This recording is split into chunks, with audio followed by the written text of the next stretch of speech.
Hello students, in this video we are going to study the chapter What is Amiss with Us, written by S.M. Goyal. At first, we are discussing about the text. The lesson is about to learn civic sense which we knowingly or unknowingly don't obey or follow. The lesson is also very much inspiring to improve our behavior and manners towards others and ourselves. If we develop civic sense in ourselves, we can make our life better and healthy. ये जो chapter है या lesson है इसमें हमें क्या सीखना है ना एक नागरिक का क्या सेंस होता है, उसका क्या उत्तरदायित्व है, क्या रिस्पॉन्सिबिलिटी है जिसे कि वो जानते हुए नोइंगली या अननोइंगली मतलब अनजाने में फॉलो नहीं करता है, उसका पालन नहीं करता है। उस सिविक सेंस का कहने का मतलब आप नागरिक अपने कर्तव्य का पालन नहीं करता है, या तो सोच समझते हुए या अनजाने में। ये जो पार्ट है वो वेरी मच इंस्पायरिंग है, बहुत ही प्रेरणास्पद है कि हम कैसे अपने बिहेवियर यानी अपने व्यवहार को इम्प्रूव करें और हमारे मैनर्स तौर तरीकों को इम्प्रूव करें दूसरों के प्रति और हमारे प्रति। अगर हम जो है हमारे अंदर इस तरह का नागरिक का एक मूल बोध जो है वो डेवलप कर लेंगे तो हम अपने जीवन को बेहतर और स्वस्थ बना सकते हैं। Let's start the lesson. Indian intellect, भारतीय प्रतिभा। Ours is a nation of intellectuals. हमारा ये जो राष्ट्र है, देश है, ये प्रतिभाओं का देश है, यानी बुद्धिमानी लोगों का देश है। It is not said out of sheer patriotism. ये वाक्य केवल इसलिए नहीं कहा गया है। sheer का मतलब होता है केवल, patriotism का मतलब होता है देशभक्ति। केवल देशभक्ति की भावना के निहित ये बात नहीं कही गई है। Studies at home and abroad have revealed that. जो अध्ययन किए गए हैं हमारे देश में और अब्रॉड का मतलब विदेशों में, उन्होंने उसको रिवील किया है, प्रकट किया है। Not long ago, a study was undertaken in the schools of Britain to find out children of which nation excelled in intelligence. Not long ago, a study was undertaken. ज्यादा लंबे समय की बात नहीं है, एक अध्ययन किया गया ब्रिटेन के विद्यालयों में, स्कूलों में, ये ढूंढने के लिए कि किस राष्ट्र के बच्चे इंटेलिजेंस के अंदर एक्सेल्ड हैं, मतलब जो बुद्धिमत्ता है उसके अंदर आगे हैं, अग्रणी हैं। It was discovered that Indians were superior to the natives of other countries. ये पाया गया कि जो भारतीय हैं वो दूसरे देशों के नेटिव यानी निवासियों की तुलना में उत्तम हैं, सर्वोत्तम है, सुपीरियर हैं। If that is the truth, why we are lagging behind other superpowers? अगर ये बात सच है तो हम दूसरे जो महाशक्तियां हैं उनसे क्यों लेगिंग बिहाइंड का मतलब पिछड़ रहे हैं। Why there is brain drain from our country to other affluent nations? Affluent nations का मतलब होता है प्रभावशाली देश, और ब्रेन ड्रेन का मतलब होता है जो बुद्धिमान लोग होते हैं वो हमारे देश से बुद्धिजीवियों का पलायन हो जाता है विदेशों में, उसको कहते हैं ब्रेन ड्रेन। तो अगर ये बात सही है तो क्यों हमारे देश से दूसरे प्रभावशाली देशों में बुद्धिजीवियों का पलायन हो रहा है। Why our imports exceed our exports? क्यों हमारे आयात अधिक हैं हमारे निर्यातों की तुलना में। Why we look to developed nations for help and aid where we are amiss? क्यों हम देखते हैं विकसित देशों की ओर मदद के लिए, हम कहां पर अनुचित हैं। Saying so does not mean our progress is not. इसको कहने का ये अर्थ नहीं है कि हमारी जो प्रगति है वो शून्य है। The Bhakra Nangal dams, Bhilai, Rourkela, Durgapur steel plants, Tarapur nuclear reactor etc. are some of our big achievements. Bhakra Nangal बांध जो है, भिलाई, राउरकेला, दुर्गापुर के जो स्टील प्लांट है, तारापुर का जो न्यूक्लियर रिएक्टर है, नाभिकीय संयंत्र है, ये सभी हमारी बड़ी उपलब्धियां हैं। But in the grandeur of the big, the small has been neglected. लेकिन जो बड़ा है उस बड़े की खुशी में हम छोटे को क्या कर चुके हैं, भूल चुके हैं, इग्नोर कर चुके हैं, नेग्लेक्ट कर चुके हैं। E.F. Shoemaker was not wrong when he captioned his bestseller Small is Beautiful. E.F. Shoemaker जो बहुत बड़े लेखक थे वो गलत नहीं थे जब उन्होंने उनकी सर्वाधिक बिकने वाली जो किताब थी उसका नाम क्या दिया, कैप्शन क्या दिया इसको, स्मॉल इज ब्यूटीफुल, कि जो लघु चीजें हैं वो सुंदर है. Here are a few instances to show how the neglect of these small but important issues has hampered our glory. यहाँ पर मैं आपको कुछ instances, कुछ events, कुछ घटनाएं बताऊंगा जो ये दिखाएगा कि किस तरीके से छोटी चीजों को हमने क्या किया है, इग्नोर किया है. लेकिन ये छोटी चीजें क्या है, इंपॉर्टेंट इश्यूज हैं, महत्वपूर्ण मुद्दे हैं, जिसने हमारे यशोगान को हैम्पर कर दिया है, जो है वो धूमिल कर दिया है. Social behaviour and civic sense, सामाजिक व्यवहार और एक नागरिक का कर्तव्य बोध. Here we are at the lowest ebb. यहाँ पर हम सबसे निम्नतर स्तर पर हैं. It may be a journey or a walk, a feast or a fair, a meeting or gathering, a serious study or a leisure hour. Most of us exhibit crass ignorance of minimum basic human decencies. चाहे कोई यात्रा हो या पैदल चलना हो या कोई जो है वो अगर हमारा कोई धार्मिक उत्सव हो, मेला हो, लोगों का आपस में मिलना जुलना हो, गैदरिंग हो, एकत्रीकरण हो, कोई हम गंभीर रूप से अध्ययन कर रहे हो या लेजर आर, यदि हम आराम से बैठे हैं.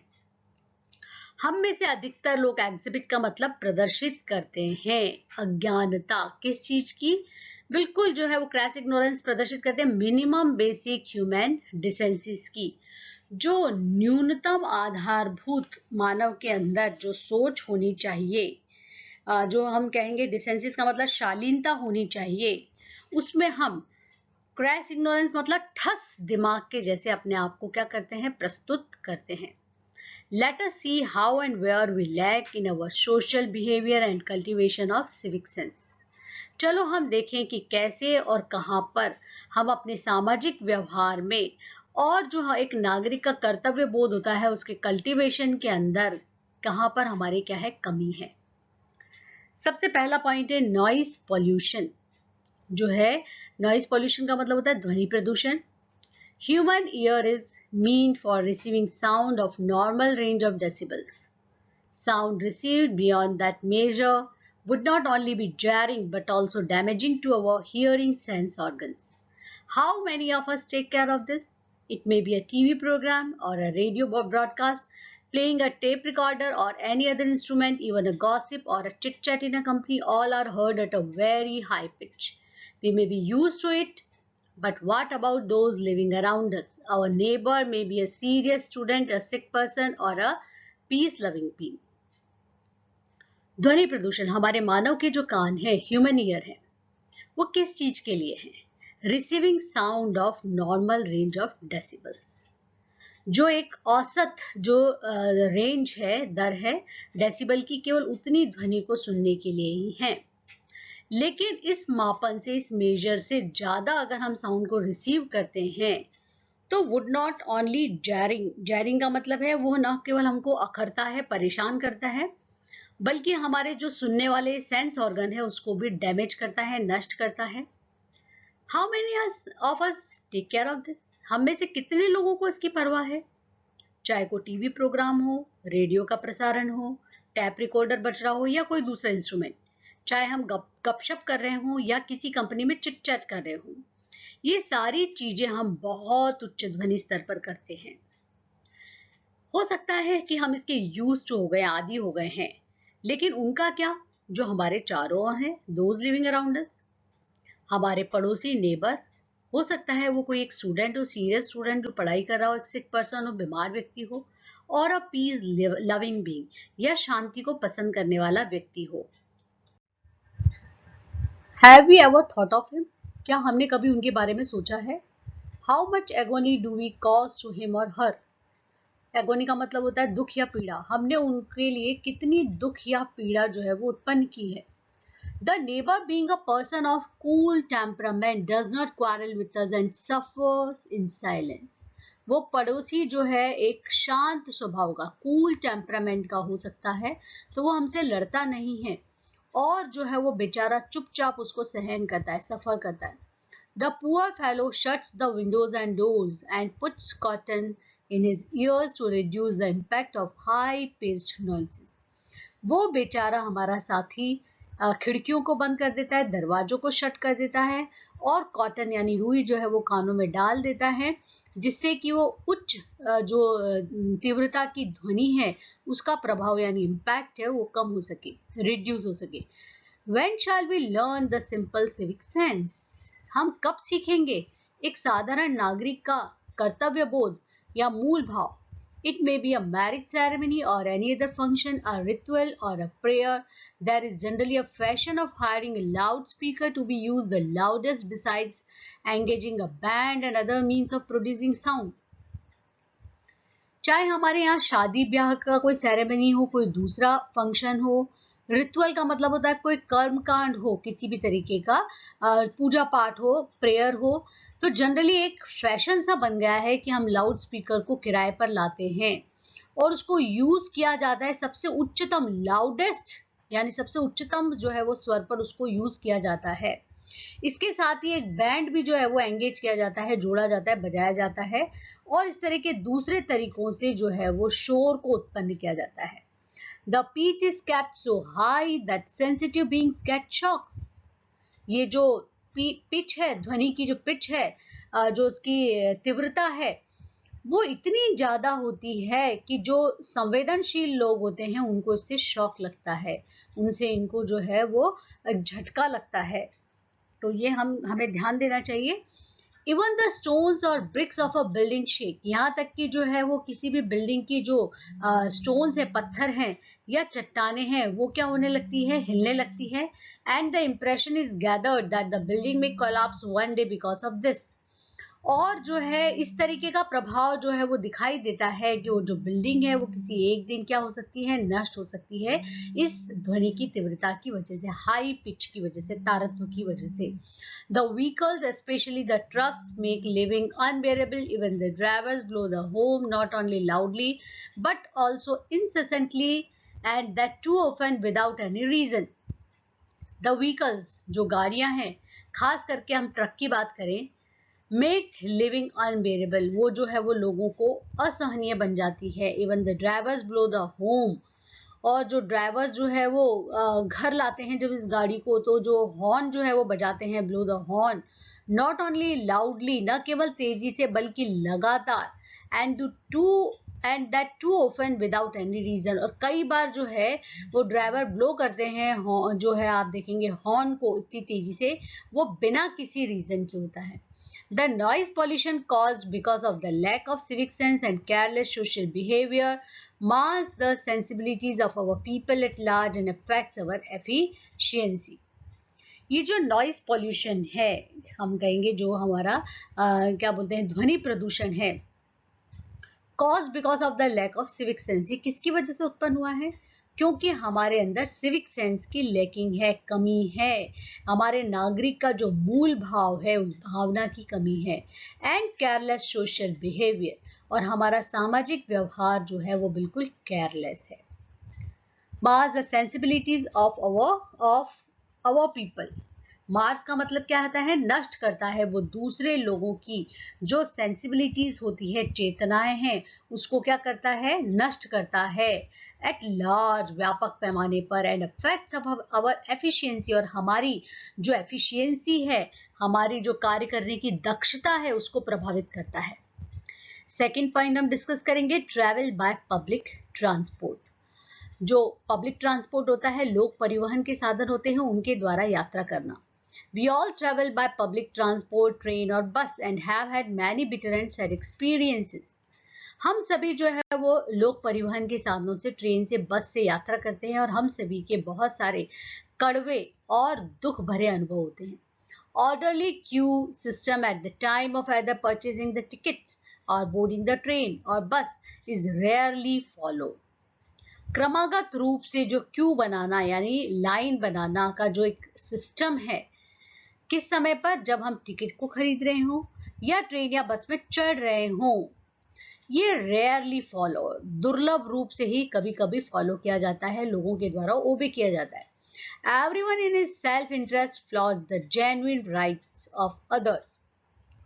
हर कोई अपने सेल्फ इंटरेस्ट की वजह से, खुद के स्वार्थ की वजह से, लालच की वजह से दूसरों का जो जेन्युइन राइट है, दूसरों का जो वास्तविक अधिकार है, उसका भी क्या करता है, हनन करता है, प्लॉट्स नष्ट करता है।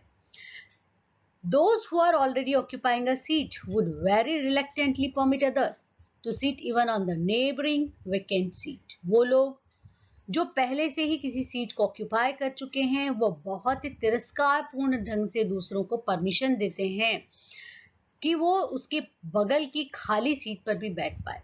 When they do so, they grab about half of that vacant seat also. और जब ऐसा उन्हें करना भी पड़ता है तो वो क्या करते हैं, ग्रैब कर लेते हैं, अधिग्रहित कर लेते हैं लगभग उस खाली सीट का आधा हिस्सा। The thought of giving help to other needy ones rarely stirs them. एक ऐसा विचार कि दूसरों की मदद देनी है, मदद करनी है, जो नीडी वंस हैं, जो वास्तव में इसके लिए जो है आवश्यकता रखते हैं, ये कभी कभार उनके अंदर जो है वो उद्वेलित होता है, स्टिर्स होता है। Some people are fond of chewing beetles with tobacco. कई लोग जो है वो फॉन्ड ऑफ होते हैं, पसंद करते हैं, जो तंबाकू है उसकी बिटल यानी उसकी पत्तियों को चबाते हैं। They spit and spit frequently all around, showing no respect for public property.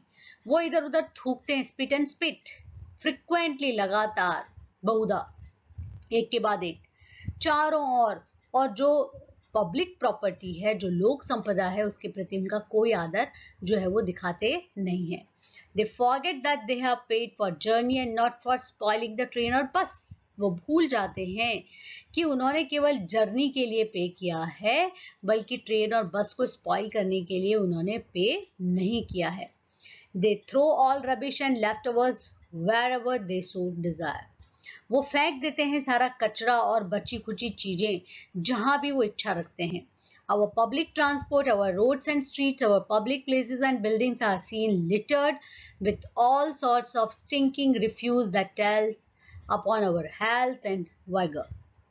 They throw, वो फेंक देते हैं, रबिश, वही सारा जो कूड़ा करकट जो हमारे घर का रिफ्यूजी मटेरियल होता है, उस रबिश को, कचरे को वो क्या करते हैं, फेंकते हैं। एंड लेफ्ट ओवर, बची हुई सामग्री को भी फेंक देते हैं जहां कहीं वो इच्छा रखते हैं। हमारा जो पब्लिक ट्रांसपोर्ट है, लोक परिवहन का साधन है, हमारे रोड हैं, सड़कें हैं, हमारे जो पब्लिक प्लेसेस हैं यानी जो सार्वजनिक जगह हैं और सार्वजनिक जो इमारतें हैं, आर से लिटर्ड, उन्हें देखा जा सकता है कि वो बिल्कुल कचरे से ढकी हुई है। With all sorts of stinking refuse, जहां पर समस्त प्रकार के दुर्गंध फैलाने वाले जो है वो रिफ्यूजी मटेरियल हैं। That tells upon our health and vigour, जो हमारे जो है वो हेल्थ के ऊपर, हमारे स्वास्थ्य के ऊपर और हमारी शक्ति के ऊपर जो है प्रभाव डालते हैं और उसके बारे में हमको बताते हैं।